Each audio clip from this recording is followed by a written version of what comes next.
Scott Kelly and Mikhail Kornienko have embarked on a one-year mission aboard the International Space Station to help gather more information about how being weightless in the space environment affects the human body. One area of particular interest is vision.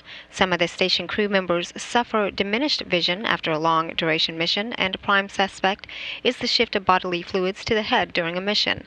There's a new experiment known as fluid shifts that's looking to measure the shift and determine its impact on the crew members. Recently, my colleague Pat Ryan had spoke with one of the co-principal investigators on this experiment, Dr.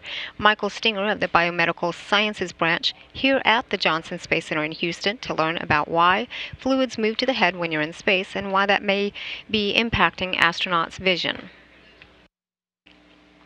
Well, on Earth, your body is designed to pump the blood from your lower body, from your big toe, all the way back up to your heart and into your brain, which is the most important organ to perfuse. When you go into space, your body no longer has to fight against gravity to do this. So you have this immediate shift of bodily fluids from the lower body up to the upper body. About 2 liters of fluid actually shifts to the upper body, which is why you see pictures of astronauts with puffy faces and engorged veins in their neck. And this is too much fluid in the upper body, and the hypothesis is that in your enclosed brain in the skull, which is a rigid container, that this increase in volume is leading to an increase in intracranial pressure, or ICP. And this increase in pressure is affecting the back of the eye. There are 2 holes in the front of your skull where your orbits sit, and this increased intracranial pressure is flattening the back of the eye, causing swelling of the back of the eye and the nerve sheath in the back of the eye, and ultimately this is leading to vision changes. Because the eyeball is not the same shape. That's one of the reasons, yes.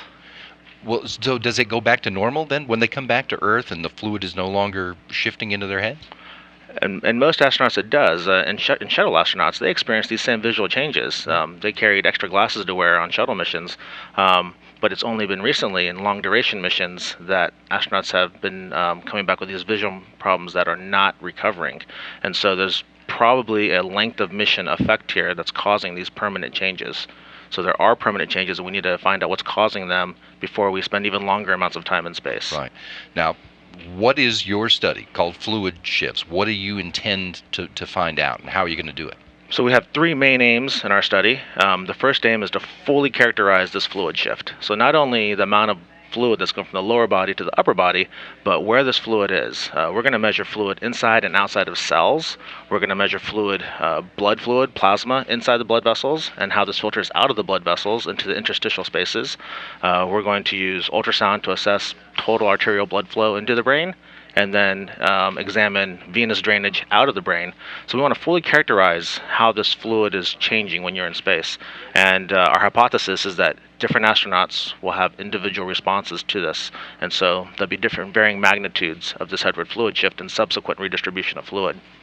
Our second aim is then to determine the relationship between those changes, the fluid changes, and impact on this visual syndrome. So we're going to examine non-invasive estimates of intracranial pressure changes associated with spaceflight. We're going to measure intraocular pressure using tonometry. We're going to examine the shape of the eye using ocular ultrasound to look at flattening of the back of the eye, any swelling of that optic nerve sheath.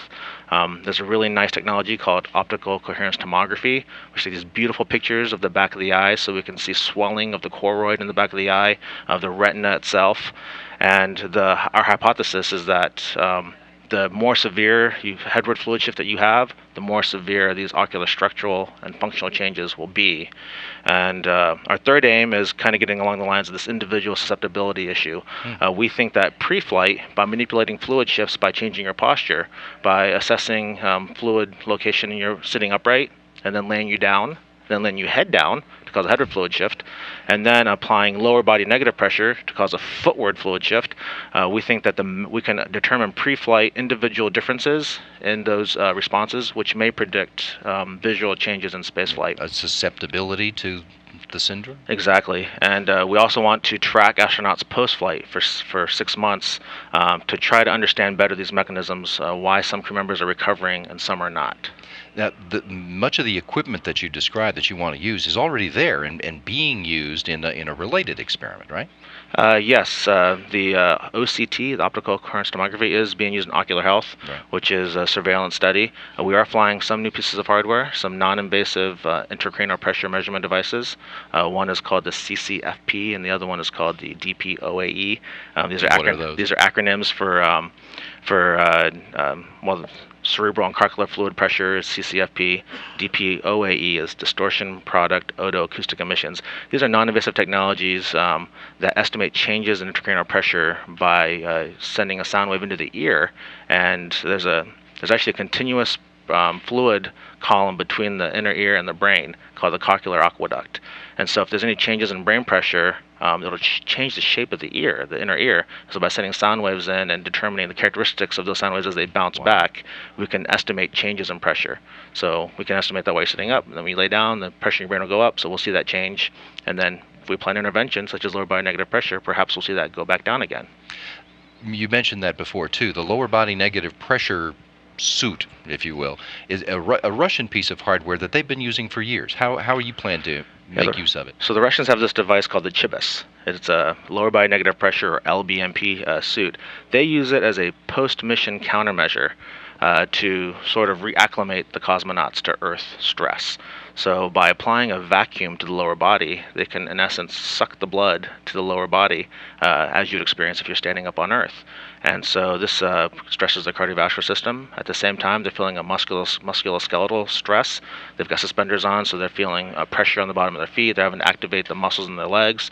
And they use it to kind of reintroduce gravity, so to say, to cosmonauts before they land. And they do exercise while wearing it. Yes, they do. We're interested in that suction part of it.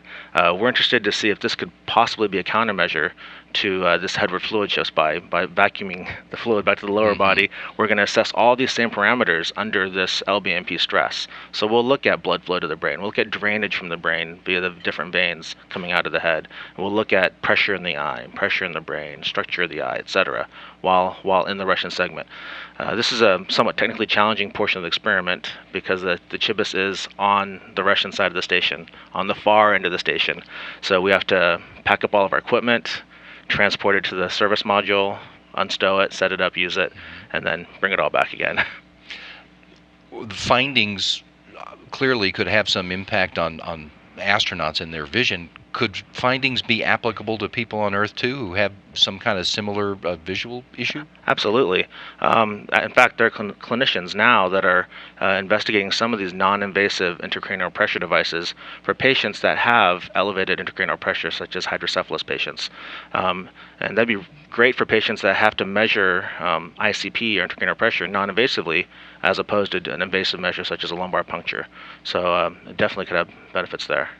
Be very interesting to see how that goes. And is this going to be running throughout the year-long mission? It is. The 2 one-year crew members are test subjects for this experiment, and they're the first 2, so we have 8 more after them. More to come later. Great. We'll be interested to see what results you get. Thank you for bringing us up to speed on that.